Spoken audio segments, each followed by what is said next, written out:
Hello, my dear friends. This year I want to discuss a theme that I've spoken about many times in the past, but this year it is so much more meaningful than ever before, and that is Suka is a symbol of security, because when the Jewish people left Mitzrayim, they were at the mercy of the elements. They were in the desert. There's no place to hide. The Rebbeinu Shalom built sukkahs for them. So when we come into the sukkah, we're celebrating security. So the question that everybody asks is, security you want to celebrate in a sukkah? A sukkah is the ultimate insecure place. The walls are flimsy. The ceiling doesn't protect you from the rain. When the wind blows, this week people called me. The sukkahs fell down from the wind, and the schach fell down. So it's a flimsy hut. That's the place where you're celebrating security. Go into the house. There you feel the walls are strong. You have a roof over your head. That's where you could feel secure. So the answer is, because if you want the security of the Jewish people is not from the physical security. It's not from the house, and it's not from technology, and it's not from the army. I mean, those things are important for our hishtadlus. But the ultimate security comes from the Rebbeinu Shalom. So the place to feel the secure, if you want to feel secure because of HaKadosh Baruch Hu, in the house, you're distracted. You're deceived that you're secure.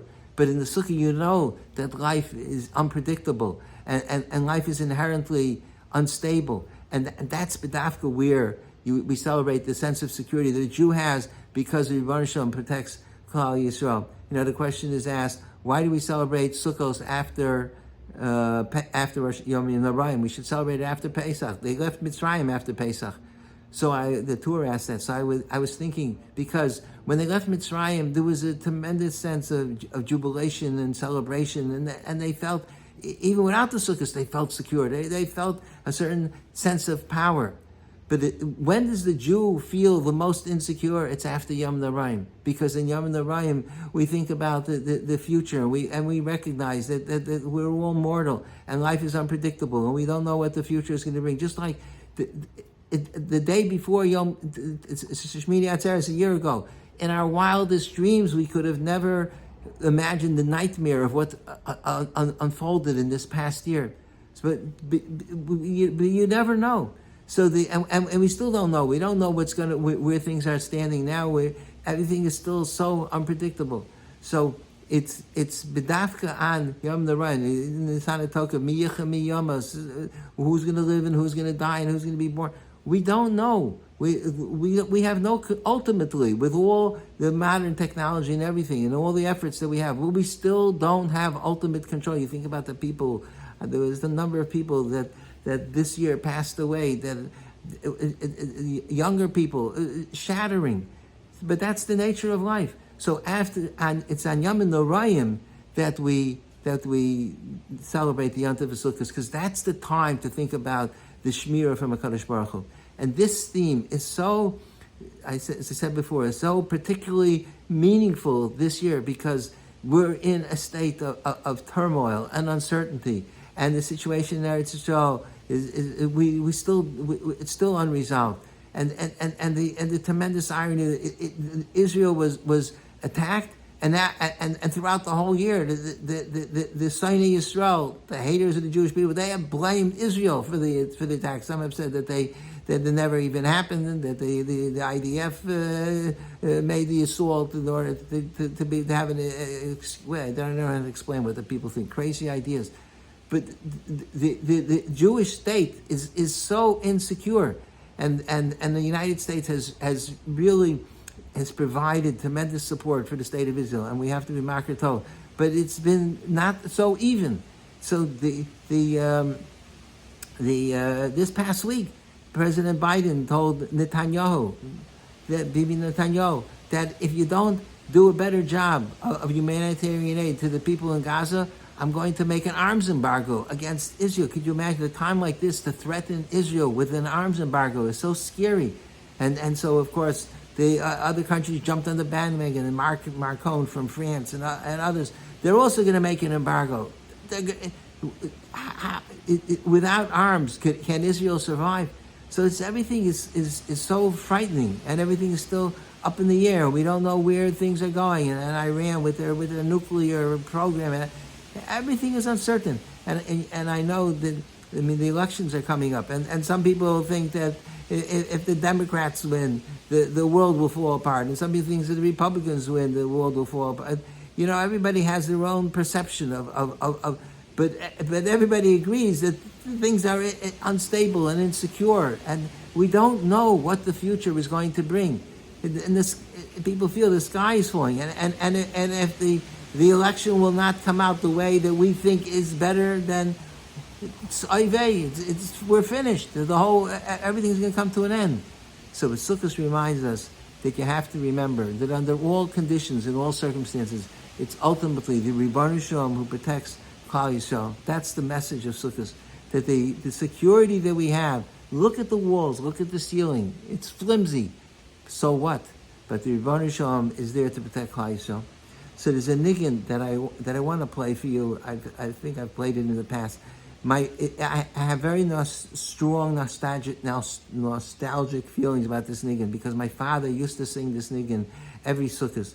My father, he sang it because of nostalgia.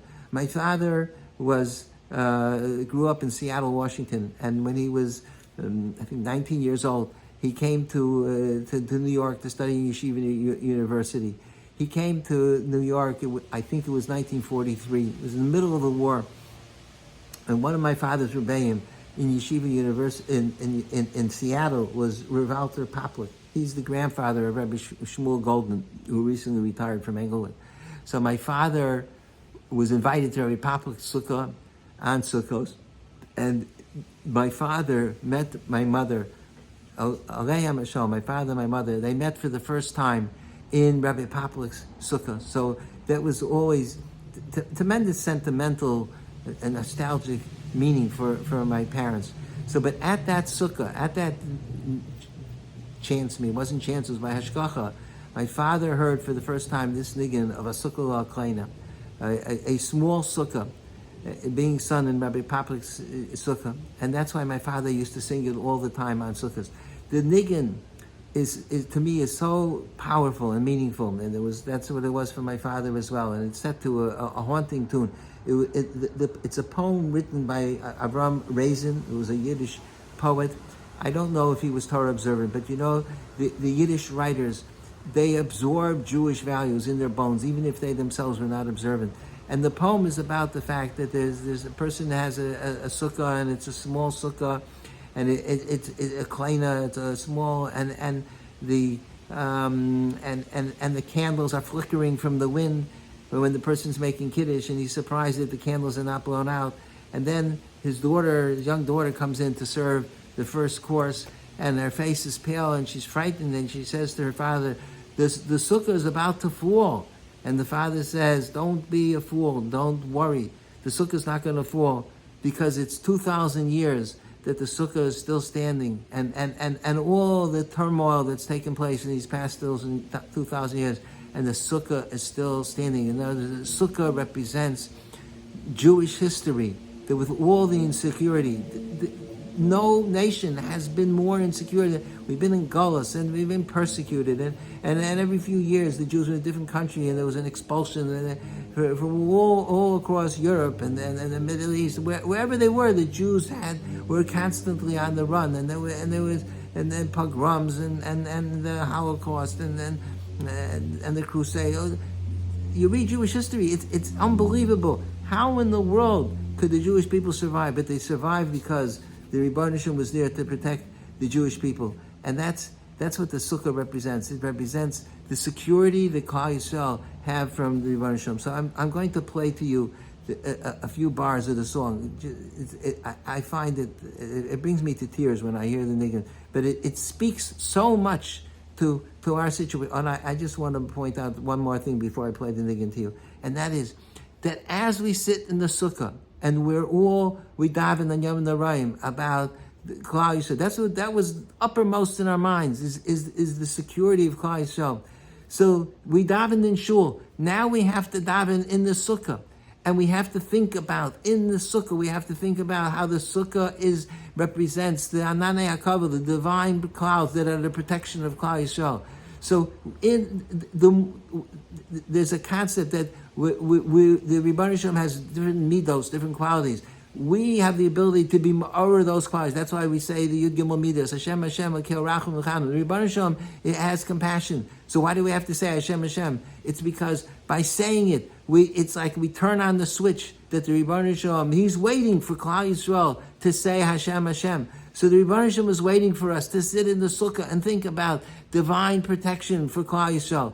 And at a time like this is what we need to be thinking about in the Sukkah. And that will turn on the switch, that will inspire the Rebbeinu Shalom to provide a blanket of protection for the more powerful than the Iron Dome and the David Sling and everything else that has been so effective. But ultimately, you see the drones managed to get through this past week. The ultimate protection of Klal Yisrael, and everything's still so unresolved with Iran and the nuclear weapons, everything. The ultimate protection is Rebbeinu Shalom, and that's what we have to think about in the Sukkah, and think about it, and daven in the Sukkah, and ask HaKadosh Baruch Hu to provide, just like the Sukkah provided the protection for Klal Yisrael in the Midbar. So we're asking the Rebbeinu Shalom to provide now. That's our responsibility. I've watched so many videos, as I'm sure you have, YouTube videos of soldiers in the Israeli army. Unbelievable people. The officers sometimes they're not wearing yarmulkes, but they're davening, and the officer gives a bracha to that HaKadosh Baruch Hu should protect us. So we're not in the front lines. We imagine we're in relatively secure places, but we're also soldiers in the Israeli army. We also have a role, and our role is that we have to daven with all. With tremendous intensity, which is as much strength as we have. We can't forget, we constantly. So that's, while we're in the Sukkah, that's the place to daven for security, because Sukkah is a yantiv of Shemira. So let me just play you a few bars of this tune, which it brings me to tears when I hear the Niggun. Here's the beginning of the tune. It's from a Suki and Ding classic. A small sukkah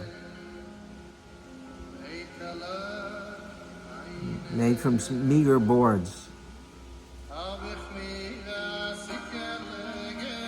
I made a sukkah for myself. I covered the roof with a little bit of schach, and I sit in the sukkah at night.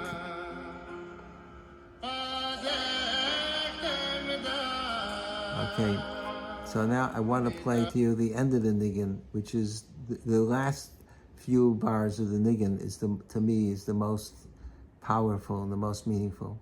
You'll access it on YouTube. You can put in a Sukkah, Sukkahle, Suki and Ding. There's a number of people who have the Niggun as well, but that's the one that I enjoy the most.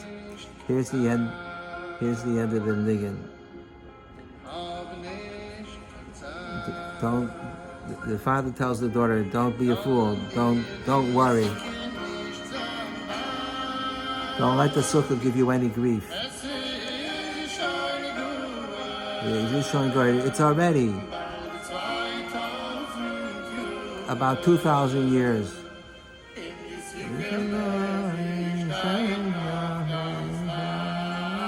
And the Sukkah, she's still standing fine.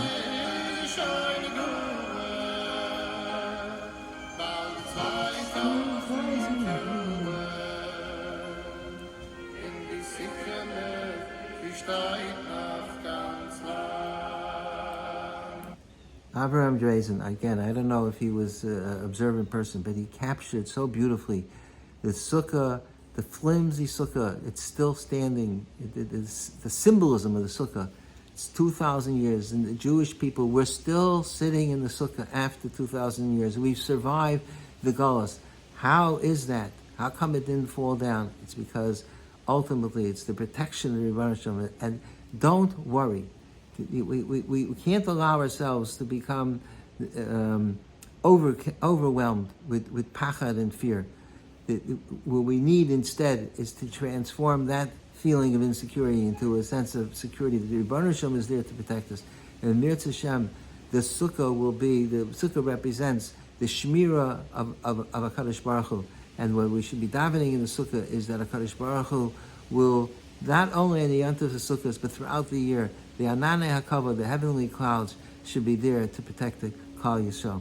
Thank you for listening, and I wish you a very wonderful and beautiful Yom Tov.